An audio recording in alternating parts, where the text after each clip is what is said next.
नमस्कार सेविकाताईंनो, मी पुष्पवती चंद्रकांत मोरे, अंगणवाडी सेविका विडोदे भगिनींनो, तुमच्या आवडत्या चॅनलवर म्हणजेच ॲक्टिव्ह अंगणवाडी चॅनलवर तुमचं खूप खूप स्वागत करते। सेविकाताईंनो, आजच्या व्हिडिओच्या माध्यमातून आपण गरोदर माता नोंदवलेली आहे, पण त्या मातेचं मध्येच ऑबॉर्शन झालं किंवा गर्भ खराब असल्यामुळे त्या बाळाला गर्भपात करावा लागला, तर मग अशा परिस्थितीमध्ये ती माता आपल्याला डिलीट करायची नाही आहे, तर आपल्याला कशा पद्धतीने त्या मातेला आपल्या पोषण ट्रॅकर ॲप्लिकेशनमधून काढायची, तर तेच मी तुम्हाला आजच्या व्हिडिओच्या माध्यमातून सांगणार आहे। व्हिडिओ पूर्ण बघा, अगदी 5 मिनिटाचा व्हिडिओ, जास्त मोठा नाही। तर आता माझ्याकडे आता नाईलाज असतो या गोष्टींना, ह्या गोष्टी वारंवार घडत नाही, पण प्रत्येक अंगणवाडी केंद्रामध्ये कधी ना कधी हा प्रसंग येणार आहे, त्याच्यामुळे हा व्हिडिओ बघून ठेवा। आणि जर तुमच्याकडे असं घडलं असेल तर नक्कीच तुम्ही याचा तुम्हाला उपयोग होणार आहे। आता नाईलाज असतो, गर्भ खराब झाला किंवा गर्भामध्ये पाणी नसलं, अशा काही त्रुटी असतात किंवा माता स्वतः कुपोषित असली, खूप काही गोष्टी असतात, त्या कारणास्तव गर्भपात हा होत असतो, परंतु सहजासहजी गोष्ट घडत नाही। आता प्रश्न पडतो की आपल्या याच्यामधून डिलीट ऑप्शन गेलेले, तर मग आपण काय करायचं? आता बघा, माझ्याकडे घटनाच तशी घडली, त्याच्यामुळे माझा नाईलाज झाला, म्हणूनच मी तो व्हिडिओ करत आहे। आता ही जी माता आहे, तर हिचं ऑबॉर्शन हे झालेलं आहे, तर तिच्या नावासमोर 3 टिंबांवर आपल्याला जायचं आहे। ही जी 3 डॉट दिसतात याच्यावर आपल्याला जायचं आहे। त्याच्यानंतर ह्या पद्धतीचं पेज ओपन होतं। ह्या पद्धतीचं पेज ओपन झालं का मग आपल्याला इथं ऑप्शन दिसतात, तर त्यातील आपल्याला मिसगॅरेज, ऑबॉर्शन, स्टिल बर्थ, तर बघा इथं तुम्हाला मिसगॅरेज, त्याच्यानंतर ऑबॉर्शन आणि स्टिल बर्थ, तर यापैकी काय आहे आपल्याला याच्यावर क्लिक केलं म्हणजे तिथं ऑप्शन येतात, तर ते आपल्याला करायचं, ते ऑप्शन आपल्याला क्लिक करायचं आहे।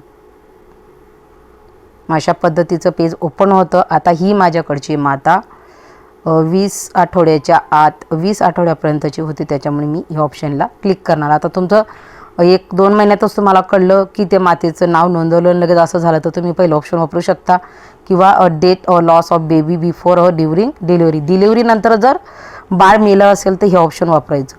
डिलिव्हरीनंतर जर बाळ जन्माला आलं असेल तर लगेच, म्हणजे डिलिव्हरी झाली आणि नंतर बाळ मेलेलं आहे, तर 1-2 दिवसात जरी मेलं असेल तरी तुम्ही इथं ते करू शकता। इथं दिलेले date of loss of baby before or during delivery, डिलिव्हरीनंतर जन्मानंतरचं जर बाळ मेलं असेल तर ते इथं येईल। आता माझ्याकडचं त्या मातेचं ऑबॉर्शन झालेलं आहे, त्याच्यामुळे 20 आठवड्याची प्रेग्नन्सीच्या दरम्यान, तर त्याच्यामुळे मी 2 नंबरच्या ऑप्शनला क्लिक करणार।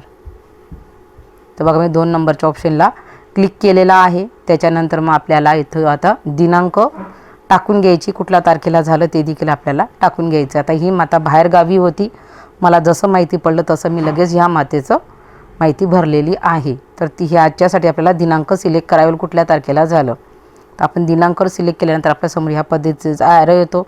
आता माझी ही माता 28 एप्रिलला तिचं ऑबॉर्शन झालेलं आहे, पण दुर्दैवाने ते मला खूप उशिरा माहिती पडलं, असो जेव्हा माहिती पडलं तेव्हा। तर बघा, ह्या ॲरोला क्लिक करून आपल्याला एप्रिल महिन्यापर्यंत जावं लागेल, कारण की हा चालू मे महिना आहे। तर बघा, मी एप्रिल महिन्यात आलेली आहे, त्याच्यातली मला आता 28 तारीख आहे, तर ती 28 तारीख मला सिलेक्ट करून इथं ओकेवर क्लिक करावं लागेल। बघा, मी इथं सिलेक्ट केलेली आहे, त्याच्यानंतर मी ओकेवर क्लिक करणार। अशा पद्धतीने सिलेक्ट करायचं आणि त्याच्यानंतर ओकेवर क्लिक करायचं। तर त्याच्यानंतर जर तुम्ही पाहिलं तर आपली दिनांक ही इथं येऊन जाते। तर ज्या तारखेला झालं तीच दिनांक इथं मी टाकलेली आहे, आणि त्याच्यानंतर मग आपल्याला सबमिटवर क्लिक करायचं आहे। सबमिटवर क्लिक केल्यानंतर आपल्यासमोर हे पर्याय येतात, तर इथं ते आपल्याला कन्फर्म करायला म्हणतं। जर चुकून आपल्याकडनं होत असेल तर इथं त्यांनी स्पष्ट सूचना दिलेली असते की beneficiary profile will be remove from beneficiary list, are you sure you want to proceed, म्हणजे तुम्हाला खरोखर ह्या मातेला तुमच्या याच्यामधून रिमूव्ह करायचं आहे का, खरोखर हे घडलेलं आहे का, तर मग तुम्हाला ही प्रोसेस करायची आहे का। आता माझं खरोखर आहे, त्याच्यामुळे मी येसवर क्लिक करणार। जर तुमच्याकडनं चुकून इथपर्यंत आला असेल तर तुम्ही नोवर क्लिक करू शकता। जर तुमच्याकडे चुकून दुसरी माता, ती पण खात्री करा की आपली तीच माता आहे का। आता माझी हीच होती कन्फर्म, आणि ते मातेचं झालं, तर त्याच्यामुळे मी येसवर क्लिक करणार। येसवर क्लिक करायचं आहे, आणि येसवर क्लिक केल्यानंतर आपल्यासमोर ह्या पद्धतीचं पेज येतं। ह्या पद्धतीचं पेज येतं, याचा अर्थ बघा, your request has been submitted successfully असा मेसेज आलेला आहे। Beneficiary profile will be remove from beneficiary list, याच्यावरून ती माता गेलेली आहे। इथं तुम्ही लाल अक्षरामध्ये अशी फुली पाहता, याचा अर्थ ती माता ॲक्शन, म्हणजे तिच्यावर जी कृती आहे ती रिमूव्ह प्रोफाईल, म्हणजे ती आता आपल्या प्रोफाईलमधून, आपल्या लिस्टमधून ही गेलेली आहे, तिच्या नावाचं तिथं माहिती येऊन जाते। आणि त्याच्यानंतर मग आपल्याला गो टू बेनिफिशरी लिस्ट याच्यावर जायचं आहे आणि लगेच चेक करायचं आहे। तिथल्या तिथं खाली ऑप्शनवर आपल्याला क्लिक करायचं आहे। तिथं क्लिक केल्याबरोबर तुम्ही पाहिलं माझ्याकडे 2 माता होत्या. 2 मातामधून जी माता मला तिचे ऑपरेशन झालं तिची माहिती भरली, त्याच्यानंतर ती माता गेलेली आहे. अशा पद्धतीने पोषण ट्रॅकर ॲप्लिकेशनमध्ये जर तुमच्याकडे ऑपरेशन झालं असेल, जन्मानंतर बाळ मेलं असेल, तर अशा पद्धतीने त्या माताला आपल्याला कमी करता येतं. मुळात ही गोष्ट घडणं म्हणजे खूप चुकीचं आहे, पण मग आता काही कॉम्प्लेक्स असतात, काही प्रॉब्लेम असतात, त्याच्यामुळे या गोष्टी घडत असतात. त्याच्यामुळे नक्कीच हे करायचं. आणि ताईंनो अजून एक सांगते की अजूनही आज आपलं मानधन झालेलं नाही. आज 12 मे येऊन गेला, पण कसं असतं ना की काही गोष्टी तुमच्यापर्यंत पोचवाव्या म्हणून मी सांगत असते.